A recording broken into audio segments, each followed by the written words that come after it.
Is Corona over? After Corona killed the free world, according to you, as released through your Substack, that's dossier.substack.com. First, Corona killed the free world, and now Corona is over. Is that right? What is the CDC telling us, Jordan? What's going on?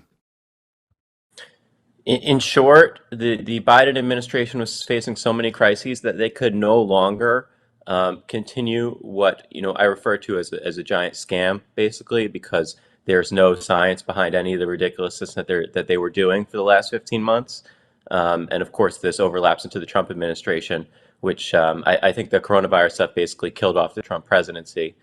But yeah, I think it's over. I think the statement from the CDC couldn't be more clear. The only thing that could keep it going right now is the potential that the left has such a fit that forces them to roll back this stuff.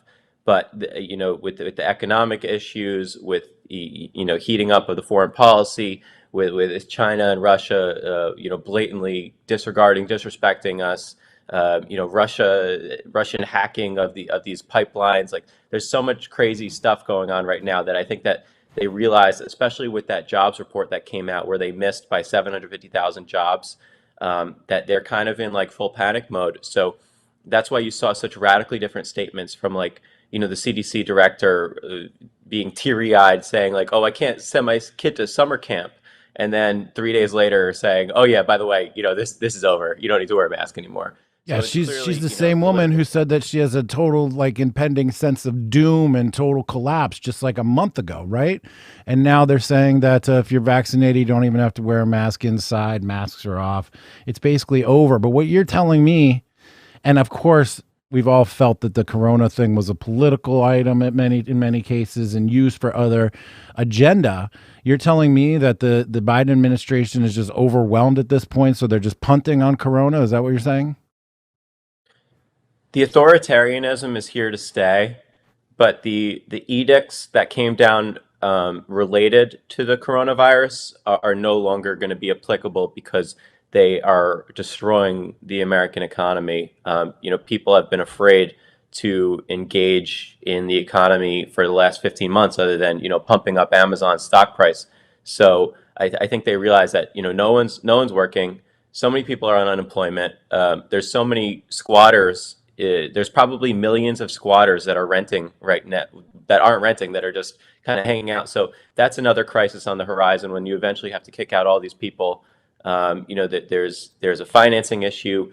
The landlords are in big trouble. There's so many things going on. So I think that yes, they have actually pulled the plug on the coronavirus stuff. Pedro, what do you think about that? Was Corona a political football this whole time, or were they looking out for looking out for our?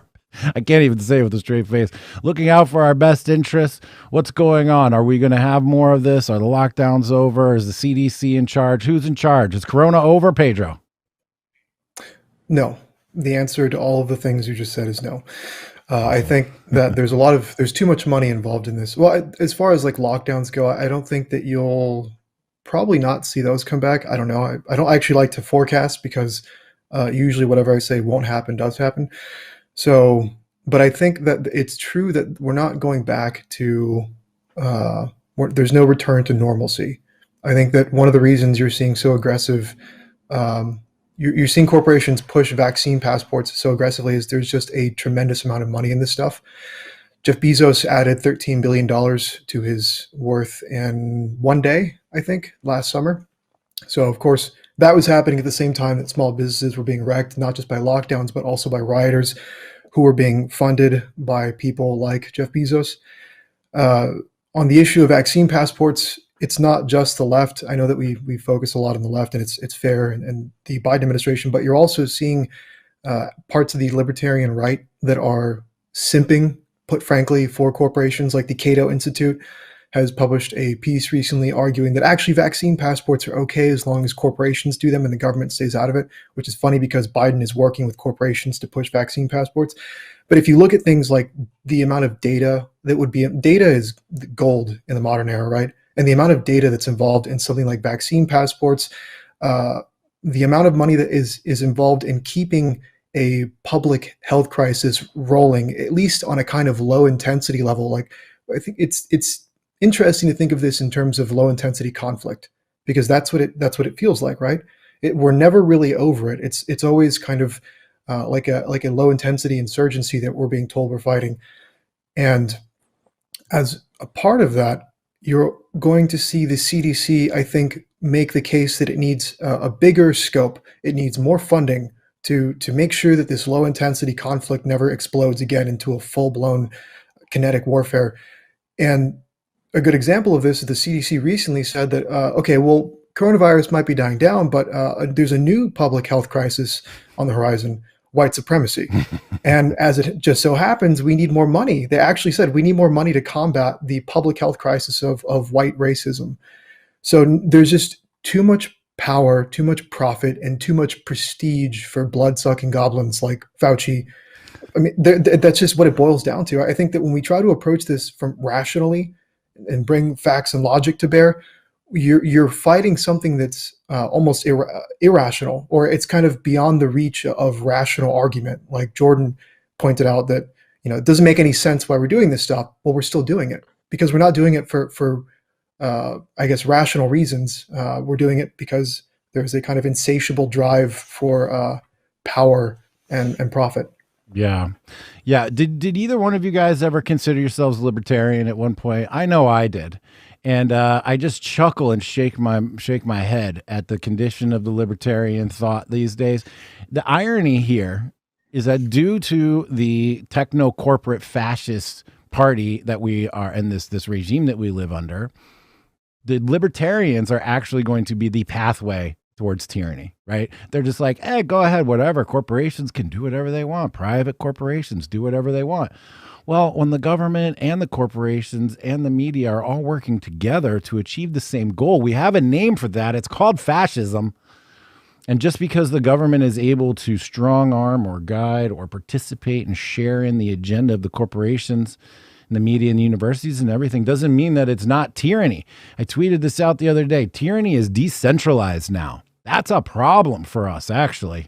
Big problem. At least if tyranny was centralized in one location, we could go after it, destroy it, take it down, whatever. But now it comes at you from all over the place. It's going to be the airlines. It's going to be your kid's school. It's going to be if you can go on to Google or if you can, just participate in normal life. But hey, it's not the government. It's not the government. Jordan, do you see more government overreach coming soon? What is it going to look like? What is the new tyranny going to be? How are they going to leverage all of this into bigger budgets, more oppression? Is that right? Or are we going to just get healthier? Are they going to solve this public health crisis? What's coming up next, Jordan?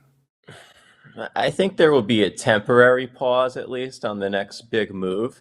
But what is Oh, it's not just in the United States that this happened. This happened around the world, and to varying levels.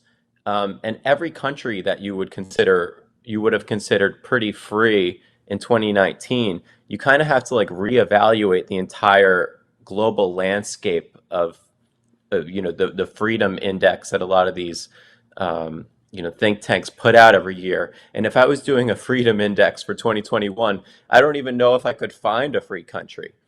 It's shocking what the COVID mania stuff did to the free world, and I think it basically blew up what was left of it. So now we're dealing with this weird environment where people are entirely reliant on the governing authority to tell them how to live their lives. Like I was going when the CDC, and the Biden administration announced the rollback of the mask stuff yesterday. I was shocked to see on social media that there were so many people, all these blue check marks, New York Times, Washington Post, asking the CDC like, oh, how am I gonna care for my kids now? What am I supposed to do? And they're like waiting for the government to tell them how to take care of their kids. It's just like shocking nanny state reliance. And even like those type of left wingers and corporatists and big government people, they didn't have that mindset even a couple of years ago. And it's just it's amazing to see all of the progress that the forces of tyranny have made over the last 15 months. And unfortunately, and there are some examples of pushing back against that. Like in Florida, I think we've done a really good job of restoring some sense of normalcy. But we still have this giant federal behemoth, and as you guys were kind of talking about this corporate government, quasi-fascism type collusion that's going on, where you had these mega institutions that are controlling like almost every aspect of our lives. The solutions to that problem, there are no easy solutions to that problem. And I think it starts on a very local level, to get like these forces like Amazon or the federal government out of your lives. And you just kind of branch out from there, because I think the ruling, the opposition in Washington, D.C. is so entirely corrupt that it's not even worth discussing what these people bring to the table, because it's nonsense. A Republican Party led by Kevin McCarthy and Mitch McConnell is more than okay with what was going on over the last 15 months. So it's like disgraceful. Yeah. And we need to start, thinking about solutions outside of Washington, D.C. And one of the reasons why I left D.C. after 6 years of being in D.C. is because it was just like, it's a waste. All the institutions are a waste of time. The think tanks are ridiculously corrupt. I mean, you guys talked about the libertarian think tanks, which are basically just like, Cato is essentially, a Koch Industries lobbying firm. They're not really, a free market shop. And all these other institutions are like funded by Google, Facebook, a variety of these corporate mega institutions, and they just do what they want. It's incredibly, when people ask me like, oh, what think tank should I look into? And the first thing I tell them is make sure that they don't have a DC address, because if they do have a DC address, they're subject to, this massive corruption scheme.